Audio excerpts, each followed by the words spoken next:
ചോദ്യം 1. ക്രിസ്തുവിന്റെ തല ആരെന്ന് പൗലോസ് പറയുന്നു? ഓപ്ഷൻ എ പിതാവായ ദൈവം, ഓപ്ഷൻ ബി സഭ, ഓപ്ഷൻ സി പരിശുദ്ധാത്മാവ്. ഉത്തരം 1. ഓപ്ഷൻ എ പിതാവായ ദൈവം. 1 കൊരിന്ത്യർ 11:3. ചോദ്യം 2. കർത്താവിന്റെ അത്താഴത്തിൽ പാനപാത്രം എന്തിനെ സൂചിപ്പിക്കുന്നു?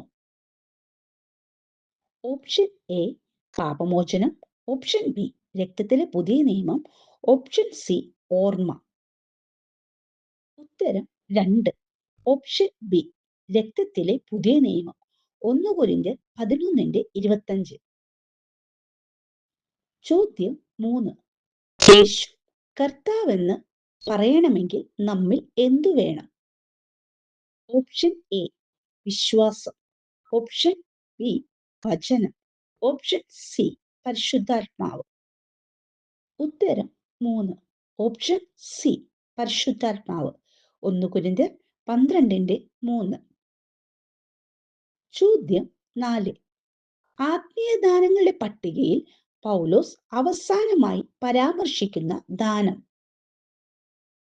ഓപ്ഷൻ എ രോഗശാന്തി, ഓപ്ഷൻ ബി ഭാഷകൾ, ഓപ്ഷൻ സി സഹായങ്ങൾ. ഉത്തരം 4. ഓപ്ഷൻ ബി ഭാഷകൾ. 1 കൊരിന്ത്യർ 12:28. ചോദ്യം 5. ഇപ്പോഴത്തെ ആത്മീയ അറിവിനെ പൗലോസ് എന്തിനോട് ഉപമിക്കുന്നു? ഓപ്ഷൻ എ തിരശീലയോട്, ഓപ്ഷൻ ബി കണ്ണാടിയിലെ കാഴ്ചയോട്, ഓപ്ഷൻ സി നിഴലിനോട്. ഉത്തരം 5. ഓപ്ഷൻ ബി കണ്ണാടിയിലെ കാഴ്ചയോട്. 1 കൊരിന്ത്യർ 13:12.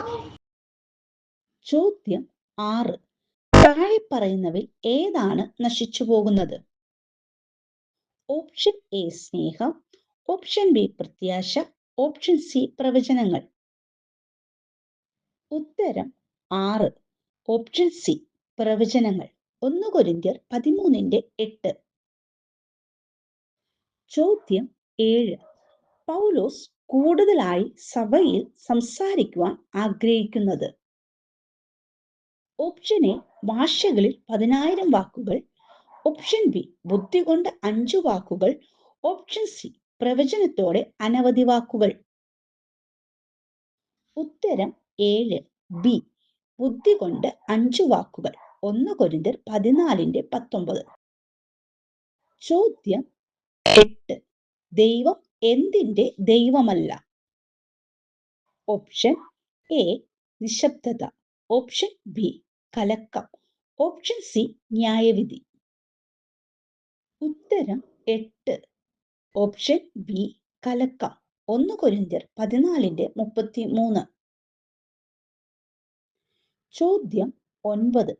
ക്രിസ്തുവിനെ ആദിഫലമെന്ന് പറയുന്നത് എന്തടിസ്ഥാനത്തിൽ?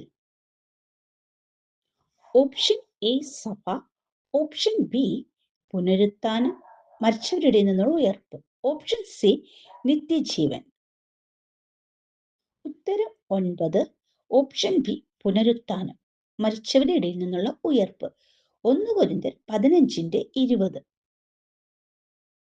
ചോദ്യം 10. ദാനം വേർതിരിക്കാൻ ഏത് ദിവസമാണ് പൗലോസ് നിർദ്ദേശിക്കുന്നത്? ഓപ്ഷൻ എ ശബത്ത് ദിവസം, ഓപ്ഷൻ ബി ഉത്സവ ദിവസം, ഓപ്ഷൻ സി ആഴ്ചവട്ടത്തിലെ 1-ാം നാൾ. ഉത്തരം 10. സി ആഴ്ചവട്ടത്തിലെ 1-ാം നാൾ. 1 കൊരിന്ത്യർ 16:2.